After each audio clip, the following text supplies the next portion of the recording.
Mari kita belajar firman Tuhan dari Injil Lukas pasal 8 ayat yang ke-11. Inilah arti perumpamaan itu. Benih itu ialah firman Tuhan. Yang jatuh di pinggir jalan itu ialah orang yang telah mendengarnya. Kemudian datanglah iblis lalu mengambil firman itu dari dalam hati mereka, supaya mereka jangan percaya dan diselamatkan. Yang jatuh di tanah yang berbatu-batu itu ialah orang yang setelah mendengar firman itu menerimanya dengan gembira. Tetapi mereka tidak berakar.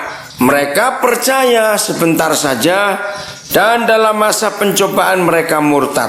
Yang jatuh ke dalam semak duri ialah orang yang telah mendengar firman itu, dan dalam pertumbuhan selanjutnya mereka terhimpit oleh kekhawatiran dan kekayaan dan kenikmatan dunia, sehingga mereka tidak menghasilkan buah yang matang. Yang jatuh di tanah yang baik itu ialah orang yang setelah mendengar firman itu menyimpannya dalam hati yang baik dan mengeluarkan buah ketekunan. Saya percaya buat kita anak-anak Tuhan, anak Bapa di surga, tidak asing lagi dengan perumpamaan penabur, betul? Kita sudah sering dengar. Tapi biarlah pagi ini, hari ini kita belajar. Nah, perhatikan kata kunci dari 4 macam tanah ini. Kata kuncinya adalah begini. Coba saya pelan-pelan lihat ayat 12. Ya, yang jatuh di pinggir jalan itu ialah orang yang apa? Baca, orang yang telah mendengarnya. Lihat ya, ayat 13. Yang jatuh di tanah berbatu-batu ialah orang yang, ayo terus, setelah mendengar firman itu. Ayat 14, yang jatuh ke dalam semak duri ialah orang yang telah mendengar firman itu. Ayat 15, yang jatuh di tanah yang baik itu ialah orang yang setelah mendengar firman itu.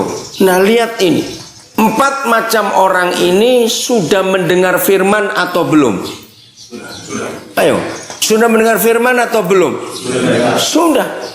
Jadi bukan yang tidak mendengar firman, yang sudah mendengar firman. Berarti tidak semua orang yang beribadah dan mendengar khotbah, walaupun mendengar, maka firman itu bertumbuh dalam hidupnya. Saudara dikasihi Tuhan, setiap hal yang baik yang Tuhan berikan kepada kita, ingat ini ya, selalu ada yang tidak senang. Siapa mereka? Si iblis. Selalu tidak senang. Jadi kita mendengar firman, boleh. Artinya begini, si iblis tidak pernah menghalangi kita untuk beribadah. Kalau toh ada yang diganggu untuk tidak beribadah, setan menang. Tapi kalau ada orang yang rindu, orang yang mau beribadah, setan masih punya satu cara lagi untuk mengganggunya. Boleh, ayo dengar firman, boleh. Tapi bagaimana sikap kita dalam menanggapi atau mendengar firman itu? Itu yang menentukan. Kita bersyukur kepada Bapa di surga bahwa Dia memberi perumpamaan ini. Firman itu benih. Ya, tidak semua kita yang pernah tanam sesuatu, tapi kita mengerti. Kalau kita menanam sesuatu, kita mengharapkan apa? Ayo, kalau kita nanam sesuatu, kita harapkan apa? Hasilnya. Tidak ada petani bodoh atau peladang. Ya, pokoknya tanam saja, jadi tidak jadi terserah nanti. Ada yang begitu tidak? Tidak ada. Semua mengharapkan. Kita tanam rica saja, kita ingin dapat. Sekarang Bapa di surga juga begitu. Kalau kita beribadah, lalu kita mendengar firman, kita ditaburi benih itu, maka yang punya benih, yaitu Tuhan kita sendiri, ingin mendapat hasil dari apa yang ditabur itu. Nah, maka itu penting sekali dalam hidup kita, selalu memeriksa hasilnya apa yang Tuhan beri. Nah, kita belajar ada 4 macam tanah, betul? Satu yang di pinggir jalan, ditaburi juga, mendengar firman itu, dengar. Tapi lihat, ini yang harus kita perhatikan baik-baik. Ada si jahat yang tidak suka kita berhasil, lalu hidup menghasilkan sesuatu yang Tuhan bisa menuainya, mendapatkan hasil itu. Saya kembali ke yang ke-12. Yang jatuh di pinggir jalan itu ialah orang yang telah mendengarnya, sudah mendengar juga. Kemudian datanglah siapa? Iblis. Lalu mengambil firman itu dari dalam hati mereka, supaya mereka jangan percaya dan diselamatkan. Oh, ini menakutkan sekali. Boleh ke gereja, boleh ikut ibadah, boleh mendengar firman, tapi belum sempat bertumbuh, iblis curi firman itu. Karena iblis punya dua sasaran, supaya orang itu jangan percaya dan jangan diselamatkan. Kira-kira dalam hidup kita ini, berapa banyak kali kita mendengar firman, ditaburi benih firman, lupa. Saya mau tanya begini, ya, firman itu kan kata-kata Tuhan, betul, perkataan Tuhan, itu firman. Nah, saya mau ngajarkan kepada semua saudara, bahwa kalau ada orang berbicara, teman kita berbicara, tetangga kita berbicara, maka saya anggap juga itu firman teman, firman tetangga. Boleh ya pakai kata itu. Nah, pertanyaan saya begini, menurut saudara semuanya, antara firman Tuhan dan firmannya teman, mana yang lebih gampang dihafal? Firmannya siapa, ayo? Firman Tuhan atau firman teman? Firman teman lebih gampang dihafal. Nah, yang lebih jelek lagi, kita ini susah menghafalkan yang hal-hal yang baik, tapi yang negatif, yang jelek lebih kita hafalkan. Contoh saja, mana lebih gampang menghafal, firman Tuhan atau ketika kita dimaki-maki orang? Mana lebih hafal? Waktu kita dimaki orang, lebih hafal itu. Bahkan orangnya sudah mati 16 tahun yang lalu, kita masih hafal itu apa yang dia katakan. Betul? Itulah kita. Jadi jelas sekali bahwa iblis ingin mencuri firman itu. Karena firman teman lebih gampang dihafal. Mengapa orang bisa berbuat jahat? Mengapa orang bisa berbuat kejam? Karena perkataan, karena firman orang itu melukai hati kita. Itu lebih gampang dihafal. Mengapa firman Tuhan sulit? Hari ini kita harus mengambil keputusan dalam hidup kita.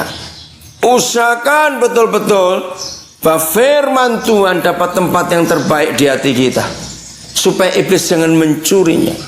Nah, bagaimana caranya supaya firman itu dapat tempat yang baik? Salah seorang silakan baca Lukas 2 ayat 19. Karena ini tentang Maria, maka saya minta Nona ini yang baca, karena ini Maria. Ayo, Nona baca Lukas 2 19. Lukas 2 ayat 19. Ya. Tapi Maria menyimpan segala perkara itu di dalam hatinya dan merenungkannya. Ya. Ini yang menyebabkan firman itu bertumbuh. Setiap kali Maria mendengar firman Tuhan, apa saja kejadiannya, dia apa tadi sikapnya? Menyimpan di hatinya. Lalu nggak cuma menyimpan, ada kalimat berikut, merenungkannya. Nah, saudara-saudara, inilah satu-satunya cara yang Tuhan kita ajarkan kepada kita. Setelah mendengar, simpan. Setelah simpan, merenungkan. Maka dia akan berakar. Kita lihat contoh yang paling praktis, paling gampang. Mengapa firman teman lebih gampang dihafal? Karena kita simpan firman itu, lalu kita merenungkan. Ya atau tidak? Buktinya begini. Apalagi kita yang tinggal di LP ini, di penjara ini, ada banyak waktu untuk menyimpan dan merenung. Daripada kami yang di luar, yang masih bebas, masih banyak kesibukan, tanggung jawab yang kami harus kerjakan. Tapi saudara yang di dalam sini lebih banyak punya waktu untuk menyimpan, merenungkan. Menyimpan, merenungkan. Ya, saya terangkan dulu. Siapa bisa menjelaskan dengan kalimat lain apa itu merenung? Memikirkan ulang. Nah, harus ada kata ulang. Merenungkan itu setelah didengar, dipikirkan ulang. Oke. Kita sering makan daging sapi, tapi kita jarang lihat sapi di Nabire ini. Ya. Beda dengan di daerah-daerah lain. Di Jawa, oh sapi itu banyak. Apa yang sapi buat setelah mereka makan rumput itu, mereka apakan? Iya, namanya apa itu? Iya, dikunyah kembali. Istilahnya apa? Memama biak. Nah, itu sapi sampai berkali-kali dia sudah makan kenyang, terus dia cari tempat yang teduh, dia diam di situ seperti mata tertutup, tapi mulutnya goyang terus. Masih ingat sapi itu ya? Nah, terus ketika itu mereka makan, lalu mereka keluarkan, mereka kunyah. Setelah dikunyah, ditelan lagi. Setelah ditelan, diapakan lagi? Dikeluarkan lagi, dikunyah lagi. Maka itu kalau kita lihat sapi, walaupun dia diam mulutnya goyang terus, ya. Nah, itu namanya memama biak. Nah, ternyata memang dalam bahasa Perjanjian Lama, merenungkan firman itu memama biak seperti sapi itu. Dan hasilnya lihat, mereka makan rumput-rumput yang hijau. Masa ada rumput warnanya merah atau biru? Betul? Rumput yang dimakan warnanya hijau, tapi karena dikunyah berkali-kali, ditelan berkali-kali, maka sapi bisa menghasilkan susu. Dan susu itu bisa menghidupkan manusia. Ternyata sama. Firman yang direnungkan itu artinya dipikirkan ulang. Seperti kita mendengar lagi, itu namanya kita kunyah, kita telan, kita keluarkan lagi, kita merenung lagi, mikir, iya firman itu begitu. Kita kunyah, kita telan, keluarkan lagi, maka pasti akan menghasilkan kehidupan. Seperti sapi makan rumput, dia bisa menghasilkan susu. Luar biasa. Aneh bukan? Sapi nggak minum susu, tapi bisa menghasilkan susu. Dia makan rumput karena dia merenungkan. Nah, ternyata sama juga. Mengapa firman teman? Mengapa kalau ada orang maki-maki kita, kita bisa hafal? Karena kita simpan kata-kata makian itu. Betul nggak? Suka simpan. Setelah simpan, kita duduk seperti sapi tadi. Kita keluarkan kata-kata itu. Awas dia ya, kenapa aku dimaki-maki? Nah, itu kan ngomong sendiri. Itu memikirkan lagi kata-kata itu tadi. Awas. Terus dia renungkan. Mungkin sambil mandi, sambil makan, orang itu mengingat kembali kata-kata yang jahat itu tadi. Tiap hari diulangi lagi dengar kata-kata itu, disimpan, direnungkan, diulangi lagi dengar, disimpan, direnungkan. Percayalah, firman teman itu langsung hafal dalam 1 minggu. Ya atau tidak? Nah, kenapa? Kalau kita bisa menyimpan firman teman dan kita merenungkan, lalu kita jadi benci, jadi dendam kepada teman itu. Karena dari hari ke hari, kalau firman teman itu kita ulang-ulang terus, kita anggap dia lagi bicara lagi dengan kita. Nah, itu merenungkan. Mengapa kita tidak bisa buat itu terhadap firman Tuhan? Padahal saudara lebih banyak waktu di dalam sini. Mengerti hal ini? Jadi ketika Bapa di surga menaburkan benih, yaitu firman Tuhan, dia sedih. Ternyata lebih banyak orang-orang Kristen yang rajin beribadah, tanah hatinya tidak beda seperti tanah jalanan. Mendengar firman, tapi setan apa tadi? Mencurinya, mengambilnya. Kita lupa. Tapi kalau firmannya teman, firmannya tetangga, oh hafal terus. Kenapa tadi? Disimpan dan direnungkan. Ayo kita baca sama-sama Lukas 2:19 tadi ya. Ini penting supaya mulai hari ini semua kita menjadi pelaku firman yang benar. Udah? 1, 2, 3. Dan Maria menyimpan segala perkara itu dalam hatinya dan merenungkannya. Nah, saya tanya, mudah atau susah? Gampang atau sulit? Mendengar itu disimpan dan direnungkan. Ayo, mudah atau susah? Mudah sekali. untuk menyimpan segala sesuatu dalam hidup dan merenungkan, itu nggak perlu sekolah. Betul? Orang buta huruf saja bisa, kecuali orang tuli yang nggak bisa, karena nggak dengar. Kalau kita sudah mendengar, renungkan. Satu-satunya agama di dunia, satu-satunya, hanya agama Kristen yang Tuhannya tidak pernah memerintahkan hafalkan. Semua agama di dunia itu diperintah hafalkan ayat-ayat suci itu. Maka itu mereka hafal. Karena kita tidak diperintah untuk menghafal. Perintahnya adalah simpan, terus renungkan. Simpan, renungkan.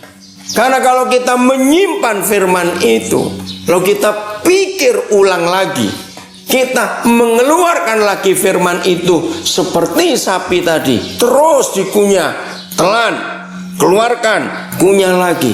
Saudara, sekian waktu saudara tinggal di LP ini, ada yang kena vonis sekian bulan, sekian tahun, sekian belas tahun. Oh, kalau saudara keluar dari LP ini, pendeta kalah semua dengan saudara. Karena saudara lebih punya banyak waktu untuk menyimpan, merenungkan. Walaupun tidak ada ibadah, saudara bisa baca firman Tuhan. Simpan seperti Maria. Simpan, renungkan. Simpan, renungkan. Lakukan itu. Nanti pasti akan hebat. Mulai hari ini, jangan tunggu besok atau kapan. Mulai hari ini, semua kita menjadi orang-orang Kristen yang suka menyimpan segala firman itu, merenungkan. Jadi artinya, kalau saudara sudah ingat ayat itu, tidak usah buka Alkitab, renungkan. Maaf, saya tidak mengajarkan, ya, tapi ini pengalaman saya. Saya tidak pernah baca Alkitab itu ganti-ganti, setiap hari tidak, apalagi berurutan. Kejadian pasal 1 sampai pasal 50, nanti Keluaran pasal 1 sampai enggak. Alkitab tidak bisa dia baca berurutan. Kita bingung nanti, karena ceritanya tidak kronologis, tidak berurutan. Nah, lalu apa kalau saya baca juga tidak, kalau ada renungan harian boleh diikuti. Tapi cara saya, kalau saya merenungkan firman, satu bagian, ya, itu bisa sampai 3 minggu, bisa sampai 1 bulan, sampai 2 bulan, saya tidak ganti-ganti. Itu saya renungkan terus sampai saya merasa kenyang, baru saya pindah bagian yang lain lagi. Itu sebabnya kenapa Tuhan bisa membawa saya untuk menguraikan firman dengan cara ini. Karena saya renungkan, saya simpan, saya renungkan. Enggak ganti-ganti, sampai berminggu-minggu atau berhari-hari, tergantung kebutuhannya itu. Jadi firman itu hidup. Mau ya seperti itu? Renungkan, itu penting sekali. Sebab firman bertumbuh dengan baik dalam hidup kita. Oke? Kita lihat sekarang kembali ke Lukas pasal yang ke-8. Ayat yang ke-13.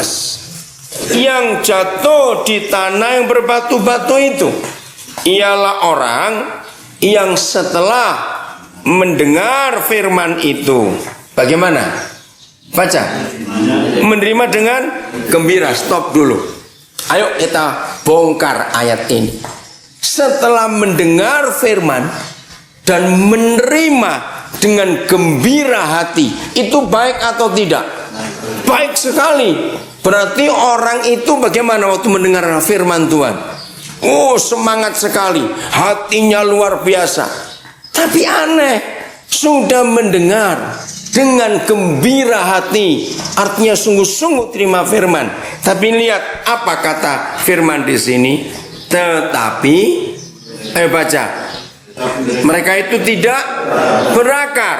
Mereka percaya sebentar saja, dan dalam masa pencobaan mereka murtad. Oh, bayangkan, sudah mendengar firman, diterima dengan gembira hati, bisa murtad. Ketika pencobaan datang, dia kecewa dengan Tuhan. Maka itu hanya sekedar rajin beribadah, rajin ke gereja, itu bukan jaminan. Ini yang tidak bawa Alkitab, itu nggak punya Alkitab atau malas bawa. Siapa nama saudara ini? Alkitabnya nggak ada. Yang lain yang nggak bawa Alkitab ini kenapa? Oh, kebetulan tidak ada. Oh, nanti bisa diusahakan. Yang tidak punya Alkitab bisa pinjam dulu ya. Nanti coba kami akan usahakan itu. Nah, ini penting.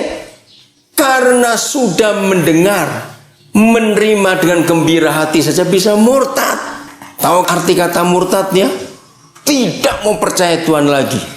Wih, menakutkan sekali. Siapa pernah dengar ada pendeta dari Sentani? Pendeta lalu menjual imannya. Sekarang dia jadi pembicara di agama lain. Ada pernah dengar tidak? Dari Sentani. Ya, bayangkan pendeta. Setelah saya selidiki, karena saya pikir, ini pendeta benar atau tidak? Setelah saya tanya ke gerejanya sana saya ketemu berapa majelisnya. Oh, ternyata dia itu pengen kawin lagi. Nah, di gereja kan tidak mungkin. Tapi di agama itu boleh. Oh ya, kalau alasan itu lain. Tapi di situ kita belajar. Dia sarjana teologi. Dia sekolah teologi. Berarti nggak cuma dengar firman, dia juga khotbah. Bisa seperti itu, murtad. Lihat sekarang berapa banyak saudara kita orang-orang Papua yang tadinya Kristen berubah. Sudah dengar firman berkali-kali. Karena pencobaan datang tidak tahan. Dia jual Yesus hanya karena materi. Nah, lihat itu contohnya. Maka itu dalam hidup ini penting sekali. Kita nggak cuma dengar, nggak cuma dengan gembira hati menerima, tapi perlu apa tadi? Mendengar terus menyimpan. Setelah menyimpan, renungkan. Sama seperti begini. Hampir semua orang pasti punya sikap begini. Tiba-tiba dapat duit banyak sekali. Nah, apa yang dikerjakan oleh orang itu sebelum dia belanjakan uang itu? Pasti begini. Dia buka dompetnya, dia hitung lebih banyak, simpan lagi. Nanti berapa jam kemudian dia buka lagi, hitung lagi. Uangku banyak, dia simpan lagi. Lu ya atau tidak? Ya atau kalau kita belum belanja kan begitu. Buka lagi dompet, hitung lagi, uangku banyak, simpan lagi. Nah, seharusnya seperti itu kita dengan firman Tuhan. Setelah kita dengar, kita bergembira. Kita buka lagi hati kita. Oh, masih ada firman. Renungkan, hitung lagi berapa. Simpan lagi. Terus. Maka firman itu bertumbuh dalam hidup kita. Dan kalau firman itu bertumbuh dalam hidup kita, wah, kita jadi orang-orang yang hebat. Awas, pencobaan itu bisa membuat kita murtad. Kita bisa kecewa dengan Tuhan. Kita berkata, Tuhan kenapa tidak adil? Kenapa yang itu Tuhan tolong, kenapa saya tidak? Oh, bisa macam-macam ini pikiran jahat keluar. Betul? Maka itu simpan firman, renungkan. Simpan firman, renungkan. Ayat yang ke-14. Ini model hati yang ketiga. Yang jatuh dalam semak duri itu ialah orang yang telah mendengar firman itu. Jadi bukan nggak dengar, sudah mendengar. Dan dalam pertumbuhan selanjutnya, ini lebih hebat. Firmannya bertumbuh atau tidak? Bertumbuh. Yang kedua tadi menerima dengan gembira, bisa murtad. Ini sekarang sudah mendengar firman, malah firmannya bertumbuh. Hebat seharusnya. Tapi masalah lain datang. Dan dalam pertumbuhan selanjutnya mereka terimpit oleh kekhawatiran, kekayaan, dan kenikmatan hidup, sehingga mereka tidak menghasilkan buah yang matang. Sudah tumbuh, jadi pohon, tapi masalah kekhawatiran, masalah himpitan kesulitan, masalah kenikmatan dunia ini, firman itu tidak berbuah. Dia tumbuh. Nah, saudara-saudara, maka itu mari kita sungguh-sungguh jadi Kristen yang benar. Amin. Firman itu kita simpan, kita renungkan, biar dia bertumbuh dan dia berbuah. Nah, jadi kita tanya hati kita yang apa. Terus yang keempat, ayat 15. Yang jatuh di tanah yang baik itu ialah orang yang setelah mendengar firman itu, nah lihat, dia ngapain? Menyimpannya. Di mananya? Dalam hatinya yang baik dan mengeluarkan buah dalam ketekunan. Sama tadi, terima uang, taruh dompet, simpan dalam dompet. Belum belanja, kita buka dompet, hitung lagi uangnya berapa, simpan lagi. Terus begitu, maka firman akan bertumbuh hebat sekali. Bayangkan, kalau saudara masih sekian waktu. Tadi saya ketemu Samuel, katanya tinggal sebulan lagi dia akan bebas. Saya sebulan ini gunakan waktu untuk kamu menyimpan firman sebanyak-banyaknya. Semua kita yang masih lama, yang sudah kurang sekian lagi pembebasannya ini, ayo simpan firman, renungkan, simpan firman, renungkan. Nah, 4 sifat ini yang dipakai oleh ilmu jiwa. Siapa pernah tahu ya, dalam ilmu jiwa karakter manusia dibagi 4 juga apa saja? Ayo, pernah ingat itu? Apa saja satu? Kata melankolis tahu? Ya, melankolis itu orang yang gampang sedih, suka menyendiri, dia nggak suka ribut-ribut. Ada yang melankolis, ada yang kolerik, ya orang sifatnya naik turun nggak stabil. Ada yang flekmatis, ya kolerik, melankolis, flekmatis, satu lagi saya lupa apa ini. Kolerik, melankolis, sanguinis. Ya sanguin, wah itu orang yang ramai sekali sikapnya itu. Nah maaf, kalau saudara nggak usah hafal juga nggak apa-apa. Tapi ini yang luar biasa. Mengapa para ahli jiwa bisa menemukan 4 macam karakter dasar manusia? Dan ternyata Tuhan Yesus pun menyebutkan ada 4 macam bentuk tanah hati. Luar biasa. Dunia pun mengakui betapa hebatnya Alkitab ini untuk jadi acuan sampai hari ini. Nah, saya akan berikan contoh. Suatu kali saya dengan seorang pendeta khotbah namanya Samuel Doktorian. Saya ingat betul tuh dia mengajar. Masih ingat kisah orang Samaria yang baik hati? Nah, di situ pun ada 4 macam orang karakternya itu. Nomor 1 adalah perampok itu sendiri. Nomor 2, siapa yang lewat pertama? Imam-imam dan orang Lewi. Nomor 3 baru orang Samaria itu. Nomor 4, karakter keempat itu pemilik penginapan itu. Nah begini Bapak Samuel Doktorian mengajarkan, saya bersyukur dapat berkat itu. 4 karakter orang. 1 perampok itu. Semua orang yang punya karakter pertama ini selalu berkata begini, uangku, uangku, uangmu, uangku. Jahat tidak? Jahat tidak kalau begitu? Nah itu dia pencuri, itu dia perampok. Uangku, uangku, uangmu juga uangku. Ini karakter yang pertama secara dasar yang dimiliki oleh manusia. Dia tidak peduli orang lain. Orang itu susah, menderita, urusan nanti. Yang perlu aku dapat dari milikmu. Ini yang kejahatan. Kedua, imam-imam. Ini yang saya kaget. Mengapa Tuhan Yesus memberi gambaran imam, orang Lewi? Berarti ini tokoh gereja, tahu firman Tuhan, sudah punya jabatan imam dan orang Lewi. Lihat apa yang mereka buat ketika lihat orang itu dirampok. Masih ingat gak kisah itu? Mereka lihat tidak? Lihat, tapi menyingkir. Nah ini sifat kedua. Uangku, uangku, uangmu, uangmu. Kita dua gak ada urusan. Kelihatan baik tidak? Baik kelihatannya, kan tidak mau ganggu orang. Aku gak mau ganggu kamu, tapi kamu pun jangan ganggu aku. Jadi ini orang punya, tapi dia gak mau bagi. Itu urusanmu. Mungkin para imam, orang Lewi berkata, kamu kenapa jalan sepi-sepi? Kenapa gak jalan pakai teman? Begitu salahmu sendiri kamu dirampok. Nah itu orangnya, suka nyalakan orang lain, tidak mau nolong, padahal dia bisa tolong.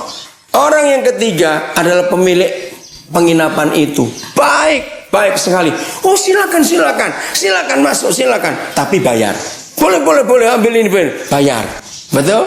Nah inilah 3 karakter yang pertama yang paling banyak kita temui dalam hidup. Sama seperti 3 macam tanah tadi yang pertama. Tanah jalanan, tanah berbatu-batu, tanah beronak semak duri. Banyak sekali. Tapi tanah keempat yang baik hatinya sulit didapat. Termasuk orang keempat, orang Samaria itu. Dia berkata, uangku, uangku. Kalau kamu perlu, kamu boleh pakai. Maka itu ketika dia membawa orang kena rampok ini ke penginapan itu, dia bilang, tolong urus dia. Berapa biayanya aku bayar? Ingat, dia akhirnya berkata, kalau kamu perlu lagi, aku akan tambahin. Aku akan balik lagi nanti. Tuhan Yesus berkata apa? Di antara kamu semuanya, siapa orang yang baik hati itu? Sama dalam hidup kita. Berapa banyak kejahatan kita buat, karena itu kita ada di sini hari ini. Percayalah, Tuhan masih memberi kesempatan untuk kita berubah. Katakan amin untuk itu. Nah, firman Tuhan yang bisa merubah kita semua. Kalau toh kita termasuk orang yang pertama tadi, uangku, uangmu juga uangku. Firman akan merubah kita semuanya. Ingat 2 Korintus 5:17, barang siapa di dalam Kristus, dia adalah ciptaan yang baru. Yang lama sudah berlalu. Coba baca 2 Korintus 5:17. Jadi firman ini catat, nanti renungkan, jangan dihafal, disimpan, direnungkan, disimpan, ayo baca, teruskan. Kalau sudah simpan, diapakan? Renungkan. 2 Korintus 5:17. Ayo kita baca bersama-sama ya. 2, 3. Jadi ada di dalam Kristus, ia adalah ciptaan yang baru. Yang lama sudah berlalu, sungguhnya yang baru itu akan datang. Yang lama berlalu. Sifat yang jahat, karakter yang jahat, yang jelek berlalu.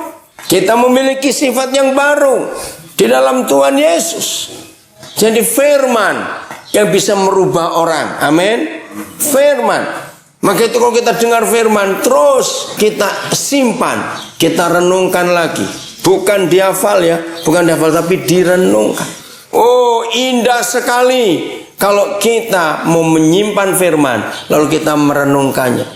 Kita berubah. Maaf kalau saya beri contoh yang jelek.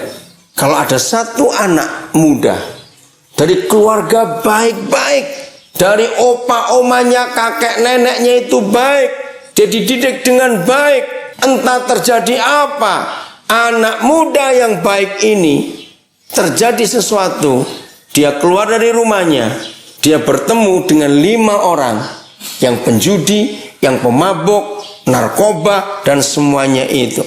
Saya tanya, sebaik-baiknya orang muda ini dari keluarga yang baik-baik juga, kalau dalam waktu sekian hari saja dia bersahabat dengan 5 orang teman yang baru dikenal, tapi 5 teman ini seperti itu tadi, pemabuk, penjudi, narkoba, terpengaruh nggak anak muda ini? Terpengaruh. Cepat sekali pengaruhnya. Nah, itulah kejahatan. Yang jelek lebih cepat mempengaruhi. Maka itu selama di sini, biarlah pengaruh dari surga, yaitu firman Tuhan yang merubah kita semuanya. Karena firman itu bisa merubah hidup kita. Sejahat apa orang itu, sekasar apa hidupnya, di dalam Kristus kita semua adalah ciptaan yang baru. Katakan amin itu. Semua kita adalah ciptaan yang baru. Maka dengan demikian kita akan jadi orang-orang yang memuliakan Tuhan. Dan orang-orang lain pun kalau melihat hidup kita berubah, orang lain pun akan melihat kemuliaan Tuhan. Tapi ingat, yang iri hati banyak.